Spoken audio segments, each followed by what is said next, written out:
क्या आप जानते हैं कि अरब ममालिक में मर्द हमेशा व्हाइट कलर का ही सेम लिबास क्यों पहनते हैं? और क्या आपको पता है कि अबाया ज्यादातर ब्लैक कलर में ही क्यों बनाया जाता है? प्लस क्या आपने कभी सोचा है कि ठंडी बॉटल्स और कैंस पर इस तरह पानी के ड्रॉप्स क्यों बनते हैं? वेल, आज की इस वीडियो में मैं आपको ऐसे अमेजिंग फैक्ट्स के बारे में बताने जा रहा हूँ जो आप सबको हैरान कर देंगे।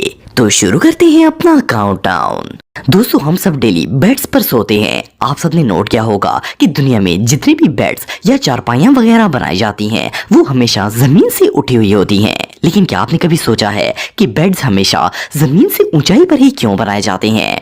आपको जानकर हैरानगी होगी कि बेड का ये डिजाइन एक स्पेशल पर्पस के लिए बनाया गया था।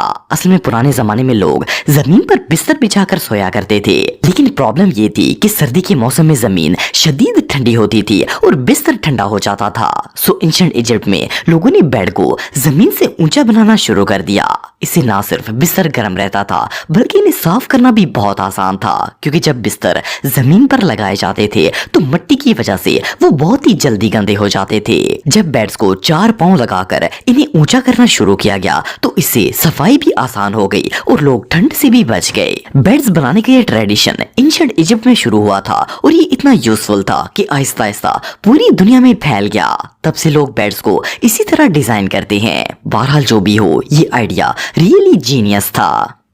दोस्तों, जब भी हम फ्रिज से कोई बॉटल या गिलास वगैरह बाहर निकालते हैं तो थोड़ी देर के बाद बॉटल की सरफेस पर पानी की बूंदें बनना शुरू हो जाती हैं। ऐसा ऑलमोस्ट हर ठंडी चीज के साथ ही होता है कि जब भी इसे फ्रिज से बाहर निकाला जाता है तो वो पसीना छोड़ जाती है। लेकिन क्या आपने कभी सोचा है कि ठंडी बॉटल्स की सरफेस पर ये पानी की बूंदें कहां से आती हैं? असल में जब बॉटल फ्रिज के अंदर मौजूद होती है तो इस फ्रिज के अंदर मौजूद ठंडी हवा इसका टेम्परेचर ठंडा रखती है। जैसे ही हम इसे फ्रिज से बाहर निकालते हैं तो बाहर हवा का टेम्परेचर उसके मुकाबले में बहुत ही गर्म होता है। इसलिए जब बाहर की गर्म हवा इस ठंडी बॉटल से टकराती है तो इस हवा में मौजूद नमी ठंडी होकर इस बॉटल की सरफेस पर आ जाती है। इस पूरे प्रोसेस को कंडेंसेशन कहा जाता है। ये पानी असल में बॉटल के अंदर से नहीं निकलता बल्कि बाहर मौजूद गर्म हवा में मौजूद नमी होती है। इसलिए जब किसी ठंडी चीज को गर्म हवा में एक्सपोज किया जाता है तो इस पर इस तरह का पसीना आना शुरू हो जाता है।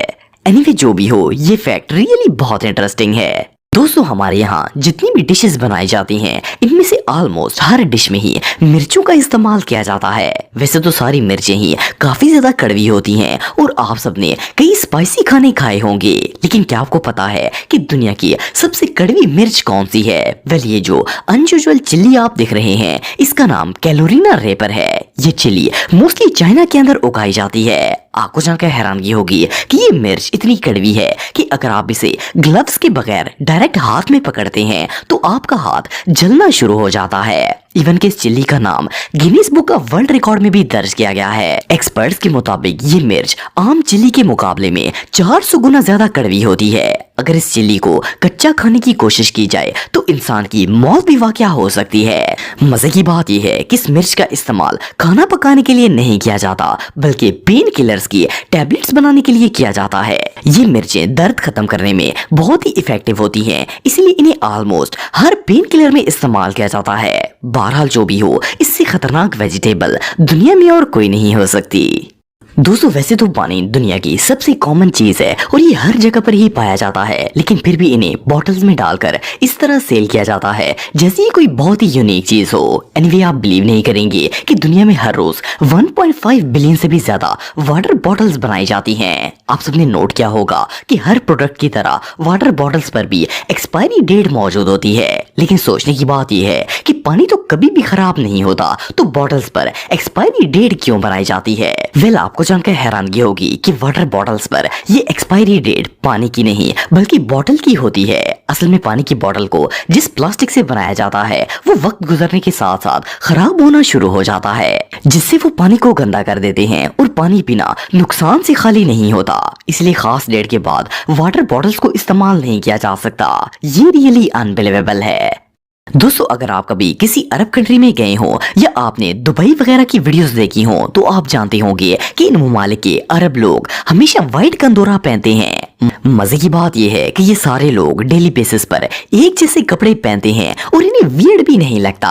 और हमारे यहाँ अगर एक शर्ट 2 दिन पहन ली जाए तो लोग ताने दे देकर मार देते हैं। लेकिन क्या आपने कभी सोचा है कि अरबी मर्द हमेशा व्हाइट कलर के कपड़े ही क्यों पहनते हैं? वेल, ये इनके ट्रेडिशन का हिस्सा है और इसके पीछे कई लॉजिकल रीजंस हैं। जैसा कि आप सब जानते हैं कि अरब ममालिक में शदीद गर्मी होती है। आज से कई डेकेड्स पहले जब एसी और पंखे वगैरह इन्वेंट नहीं हुए थे तो इन ममालिक में रहने वाले लोग सफेद कपड़ों को प्रायोरिटी देते थे।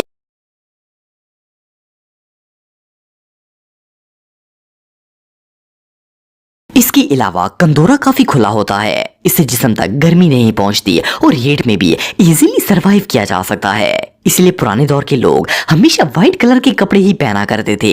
इसके अलावा आपने एक और बात भी नोट की होगी कि अरबी मर्द अपने सर पर व्हाइट रुमाल को रखकर ऊपर एक ब्लैक रिंग पहनते हैं। वेल, इस फैशन के पीछे भी इस मुल्क की गर्मी का ही हाथ है। पुराने दौर में अरब लोग अपने सर को गर्मी से बचाने के लिए ऊपर रुमाल रखते थे और उस रुमाल को हवा से बचाने के लिए इस रिंग का इस्तेमाल किया जाता था ताकि ये सर पर टिका रहे और हवा से गिरे नहीं। वैसे तो आजकल के अरबियों को गर्मी से बचने के लिए इन सब कपड़ों की जरूरत नहीं होती, लेकिन ये लोग अपने ट्रेडिशन की बहुत ज्यादा रिस्पेक्ट करते हैं और किसी भी सूरत में इन कपड़ों को छोड़ने के लिए तैयार नहीं है। ये सच में कमाल है। दोस्तों, जिस तरह अरब ममालिक के मर्द हमेशा व्हाइट कपड़ों में ही नजर आते हैं, इसी तरह अगर मुस्लिम औरतों की बात की जाए तो मुस्लिम खवातीन न सिर्फ अरब ममालिक में बल्कि दुनिया के तकरीबन तमाम कंट्रीज में ही ज्यादातर ब्लैक अबाया का इस्तेमाल करती हैं। वैसे तो आजकल बुर्के हर कलर में ही बनाए जाते हैं, लेकिन बहरहाल इनका ट्रेडिशनल कलर ब्लैक ही होता है और दुनिया की 90% मुस्लिम औरतें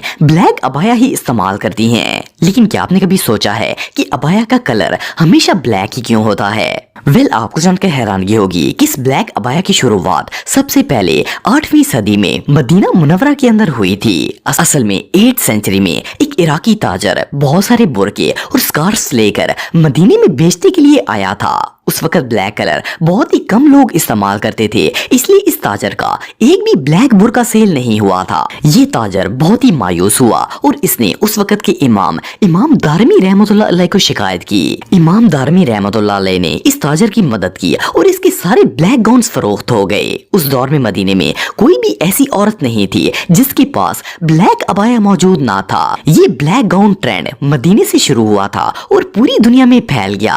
असल में इस ब्लैक गाउन में औरतें बहुत ही कंफर्टेबल महसूस करती थी क्योंकि डार्क कलर होने की वजह से इनका पर्दा और अच्छे तरीके से होता था और इनके अंदर मौजूद कपड़े भी नजर नहीं आते थे। आज भी ये ब्लैक अबाया इसी ट्रेडिशन को फॉलो करते हुए बनाया जाता है और औरतें ज्यादातर ब्लैक गाउन पहनना ही पसंद करती हैं।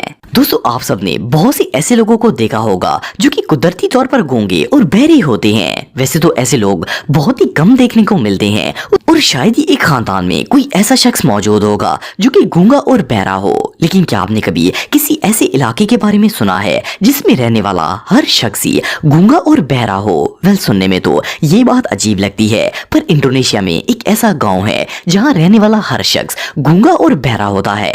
इस गाँव का नाम बैंकाला है और ये बाली में मौजूद है। इस गांव का हर शख्स गूंगा और बहरा होता है। आप सब सोच रहे होंगे कि ये सारे गूंगे बहरे लोग किस तरह जिंदगी गुजारते होंगे, लेकिन आप बिलीव नहीं करेंगे कि इन लोगों ने अपनी इशारों की एक बाकायदा लैंग्वेज बनाई हुई है जिसकी मदद से ये एक दूसरे से कम्युनिकेट करते हैं। ये इशारों की लैंग्वेज इस गाँव में पिछली 7 जनरेशन से इस्तेमाल की जा रही है। मजे की बात यह है कि इस गाँव के लोग बिल्कुल नॉर्मल जिंदगी गुजार रहे हैं और इन्हें अपनी डिसेबिलिटी से कोई फर्क नहीं पड़ता। पहले इस गाँव के लोग गूंगे और बहरे क्यों हैं, इस चीज को आज तक कोई एक्सप्लेन नहीं कर सका। ये कम्प्लीटली नेचुरल फिनोमेना है, लेकिन बहरहाल जो भी हो, ये जगह वाकई में बहुत अनयूजुअल है। दोस्तों, आप सबके पास एटलीस्ट एक ना एक स्नीकर जरूर होंगे। ये बूट्स इतने फेमस हैं कि दुनिया का हर लड़का और लड़की इन्हें इस्तेमाल जरूर करते हैं। ये कंफर्टेबल, स्टाइलिश और ढेर सारे डिजाइन में अवेलेबल होते हैं, इसीलिए हर कोई इन्हें अपनी मर्जी के डिजाइन के मुताबिक खरीद लेता है। लेकिन क्या आपने कभी सोचा है कि इन बूट्स को स्नीकर्स ही क्यों कहा जाता है? ये दुनिया के वाहिद बूट्स हैं जिन्हें पहनकर चलने से आवाज नहीं आती। इन्हें स्नीकर्स इसलिए कहा जाता है कि इन शूज को पहनकर कोई भी इजीली इजीली स्नीक आउट कर सकता है, क्योंकि स्नीक का मतलब होता है चुपके से। तो आप इन जूतों को पहनकर बिना आवाज किए चुपके से कहीं पर भी निकल सकते हैं। वेल, इसका ये मतलब नहीं है कि इन जूतों को चोरों के लिए डिजाइन किया गया था, बल्कि इनके इन्वेंटर्स ने इनका नाम सिर्फ इनकी साइलेंस की वजह से रखा था। बहरहाल जो भी हो, स्नीकर्स का ये फैक्ट रियली शॉकिंग है।